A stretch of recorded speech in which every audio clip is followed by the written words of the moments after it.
Les aventuriers à 7h15 sur France Inter avec vous. Bonjour Fabienne Chauvière. Bonjour Eric, bonjour Karine. Bonjour Fabienne. À propos ce matin du mix énergétique de la France, Emmanuel Macron en a parlé il y a quelques jours. Ce matin, la place de l'énergie solaire dans le cadre de la transition énergétique.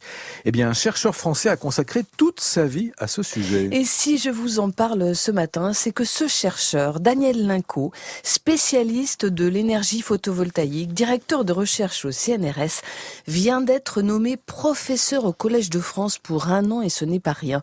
Pour Daniel Linco, le photovoltaïque n'a pas de limite et en voici le principe. En quelques mots, le soleil nous envoie des milliers de fois l'énergie que nous consommons chaque année. Et le soleil nous envoie cette énergie sous forme de photons. Et dans la plupart des matériaux, il donne de la chaleur. Grâce au photovoltaïque, les photons rentrent dans les cellules solaires au silicium, par exemple, et au lieu de donner de la chaleur directement, la lumière va donner directement de l'électricité grâce à l'absorption des photons par les électrons qui sont dans la matière. Avec le photovoltaïque, on transforme donc la lumière en électricité sans intermédiaire. Le soleil est abondant, il y en a partout, ce qui n'est pas le cas d'ailleurs des énergies fossiles. Et Daniel Linco ajoute, ce qui est formidable, c'est que l'humanité a réussi à se brancher sur l'énergie solaire. Et quand on parle d'énergie solaire, il n'y a pas que le photovoltaïque. Il y a aussi le solaire thermique, Karine, qui chauffe l'eau par exemple, l'énergie éolienne, car le vent vient du soleil. Il y a la biomasse, sans soleil, rien ne pousse. Une industrie considérable est en train de se mettre en place. 5000 km² de panneaux solaires suffiraient à produire de l'électricité pour toute la France. Pour moi, il est évident qu'avec la ressource que nous avons avec l'énergie solaire, elle a le potentiel de satisfaire 100% des besoins énergétiques mondiaux dans l'avenir. Cette énergie solaire, elle se décline avec de l'éolien, de la biomasse et du photovoltaïque. On ne considère pas assez le potentiel de l'énergie solaire.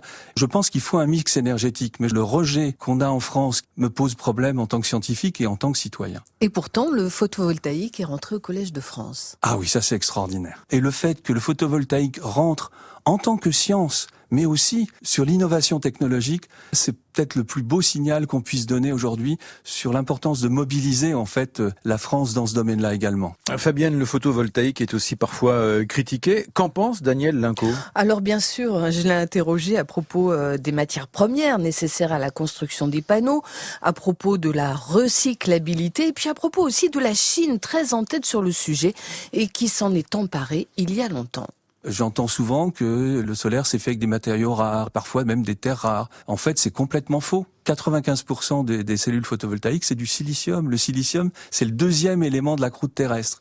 Donc en fait, on a quelque chose qui est entièrement compatible avec la transition énergétique et écologique. La recyclabilité, là aussi, c'est encore une légende urbaine. Un panneau solaire, c'est une plaque de verre avec du silicium et finalement un polymère derrière ou une autre plaque de verre. On va dire que c'est impossible à recycler. Et je crois que votre troisième question concernait la Chine. La Chine, heureusement qu'elle a été là. Parce que c'est la Chine qui a amorcé ce qu'on appelle les effets d'échelle. Il y a une dizaine d'années, le solaire était inabordable au niveau du coût. Or, les Chinois, ils ont développé l'industrie solaire à grande échelle et ils ont amorcé la réduction des coûts. Et à quoi ressembleront les panneaux solaires du futur, Fabienne ? Eh bien, Karine, en fait, on ne les verra pas. Demain, il y aura des panneaux solaires sans doute flexibles qu'on pourra enrouler, dérouler et ils auront aussi toutes les couleurs. C'est-à-dire, on commence à avoir du solaire architectural, c'est-à-dire, vous pouvez avoir une toiture noire qui va donner de l'électricité, qui va avoir l'allure d'ardoise en Bretagne. On commence à avoir des toitures rouges, on commence à avoir des façades et surtout, les augmentations de rendement du solaire sont à venir. En fait, augmenter le rendement, c'est un point essentiel dans la recherche également. Le 21e siècle sera probablement le siècle de l'énergie solaire. Cela fait plus de 40 ans que Daniel Linco y croit à l'énergie solaire. Il a reçu pour ses travaux le prix de l'Académie des sciences il y a 1 an et la chaire au Collège de France est bien sûr une consécration. Il est d'ailleurs possible de suivre en ligne ses cours énergie solaire photovoltaïque et transition énergétique sur le site du Collège de France. France Inter.